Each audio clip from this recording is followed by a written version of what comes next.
India today ரொம்ப கெட்டு போச்சு.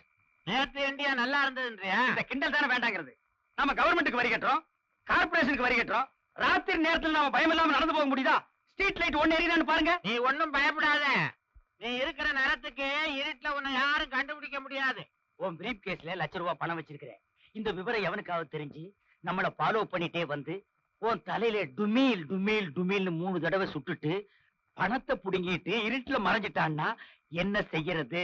ஏண்டா இந்த நேரத்துல இப்படி ஒரு பயங்கரமான கற்பனை உனக்கு தேவையா? இருந்தாலும் நான் சேஃப்டியா இருந்துக்கிறேன். இந்த பொட்டிய புடி. இத பத்திரமா வீடு கொண்டாந்து சேரு. நீ வீட்டுக்குள்ள வந்த உடனே ஓட்டேந்து வாங்கிக்கிறேன். என்ன விட்டுட்டு நீ தனியா போயிட்டு இருக்கியா? இந்த மாதிரி நில்லு, இல்லன்னா நானே உன்னை சுட்டு போடுவேன். அப்பா வீடு வந்து சேர்ந்தாச்சு. மூச்சு வாங்குது. கொஞ்ச நேரம் உட்கார்ந்து போவோம். அம்மா இனிமே டுமீல் சத்தம் கேட்காது. அப்பா சார் என்னாச்சு? ஐயோ யாரோ சுட்டாங்களே. நெஞ்சில குண்டு பாய்ச்சிருச்சு. அது சித்தப்பா என்ன உடம்புல ரத்தம்? உனக்கு என்னாச்சு? யாரோ சுட்டாங்கடா. சுட்டுட்டாங்களா? உண்மையிலே நீ போயிட்டியா? அப்பா யோ என்ன அப்புறமான சேர்ந்து நானும் வர்றீங்க. யார் சுட்டது யார் போனது? அறிவட்டவன கல்லு மாதிரி உட்கார்ந்துருக்க செத்து தெரியலையா? இந்த மாதிரி கொட்டுது ரத்தம். உன் பக்கத்துல சிகப்பு பெயிண்ட் கொட்டி கிடக்குது. அதுல கைய வச்சுட்டு நீயே உடம்பு பூரா தடவிக்கிட்டு ஏன் கூச்சல் போட்டு ஊற கூட்டுற? அடே ஆமா, குண்டு பட்டிருந்தா சட்டையில தொலை போட்டிருக்குமே, நல்லா தானே இருக்கு. ஆனா துப்பாக்கி சத்தம் கேட்டுச்சுடா. ஆமாங்க, துப்பாக்கி சத்தம் கேட்டுதான் நாங்களும் ஓடி வந்தோம்.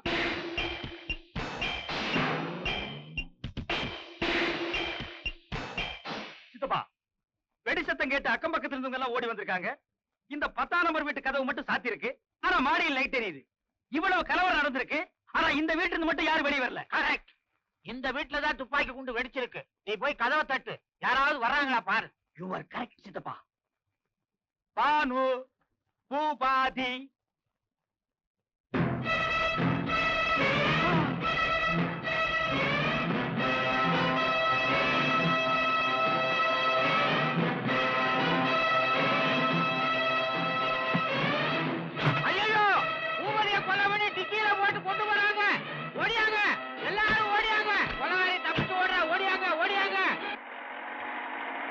பக்கத்து வீட்டு பானு நான் அண்ணனையே சுட்டு கொன்னு வேதத்தை டிக்கியில போட்டுக்கிட்டு இந்த சினிமாவில வர்ற மாதிரி மாயமா மறைஞ்சிட்டாளே.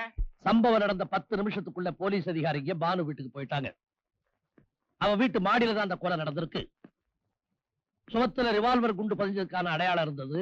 தரையில ரத்தம் சிந்தி கிடந்தது. ஆனா சுட்டுக் கொல்லப்பட்ட பானுடைய அண்ணன் பூபதியுடைய சடலமும் நமக்கு கிடைக்கல. அந்த நேரத்துல நம்ம விசாரணைக்கு பானுவும் வீட்டுல இல்ல. அந்த வீட்டினுடைய கொல்லப்புறத்துல போலீஸ் அதிகாரிங்க 3 பொய்ப்பல்ல கண்டெடுத்தாங்க. அந்த 3 பொய்ப்பல்லையும் பானுடைய அண்ணன் பூபதிக்காக நான் தான் கட்டி கொடுத்தேன்னு ஒரு பல் டாக்டர் போலீஸ் அதிகாரிகிட்ட உறுதிப்படுத்தி இருக்கார். மறுநாள் காலையில 5 மணிக்கு தான் பானு அவ வீட்டுக்கு வந்தா. கொலை நடந்த நேரத்துல நீ எங்க இருந்தேன்னு போலீஸ்காரன் கேட்டாங்க. அதுக்கு அவ சாதுரியமா ஒரு பதில் சொன்னா. அவ என்ன சொன்னா தெரியுமா? அன்னைக்கு வைகுண்ட ஏகாதசி, சாமி தரிசனம் பண்றதுக்காக சாயந்தரம் 6 மணிக்கே கோயிலுக்கு போயிட்டேன். ஏகப்பட்ட கூட்டம். 12 மணிக்கு தான் சொர்க்கவாசலை திறந்தாங்க. சாமியை தரிசனம் பண்ணிட்டு திரும்ப வீட்டுக்கு வரும்போது பொழுதே விடிஞ்சு போச்சுன்னு சொன்னா. கிட்டத்தட்ட 12 மணி நேரம் கோவில்ல தரிசனத்துக்காக கியூவில் நின்னேன்னு சொன்னா. ஆனா அதை நிரூபிக்க அவளால ஒரு சாட்சி கூட காட்ட முடியல. பின்னையே சார் அவளை ஜெயில இல்லாம வெளியே விட்டு வச்சிருக்கீங்க? உடனே அவளை கைது செய்து கோர்ட்ல ஆஜர்படுத்தணும். நீதிபதியோட அனுமதியோட விசாரணைக்காக 1 வாரம் அவளை போலீஸ் காவல்ல வச்சிருந்தோம்.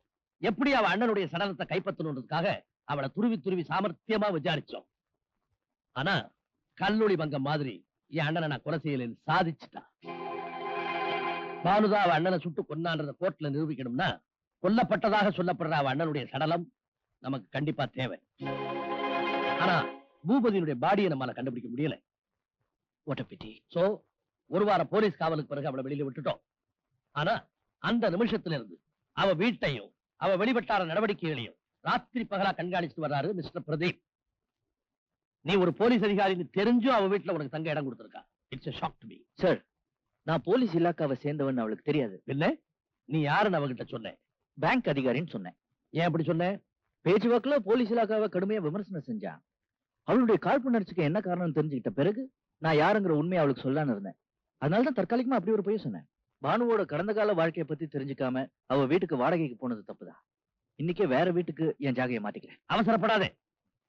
குலகாரி ஒருத்தி வீட்டுக்கு போலீஸ் அதிகாரி குடி போறது அவ்வளவு சுலபம் இல்லை. நமக்கு சந்தர்ப்பவசமா அது கிடைச்சிருக்கு. நிச்சயமா அவதான் அண்ணனை கூட செய்திருக்கிறா. ஆனா தனக்கு நெருக்கமான ஒருத்தர் உதவியோட தான் அந்த சடலத்தை நம்ம கையில கிடைக்காம அப்புறப்படுத்தி இருக்கிறா. அந்த நபர் யாரு? பூபதியுடைய உடல் எங்க புதைக்கப்பட்டிருக்கு? இந்த 2 கேள்விகளுக்கு சரியான விட நம்ம கைக்கு கிடைச்சிட்டா அடுத்த நிமிஷமே பானுடைய கைகள்ல விலங்க நம்மால மாட்டிட முடியும். You follow me? Yes sir. நீ பானு வீட்லயே தங்குற. அவளுக்கு தெரியாம அவளை துப்பறிஞ்சு நமக்கு தேவையான தடயங்களை கண்டுபிடிக்கிற.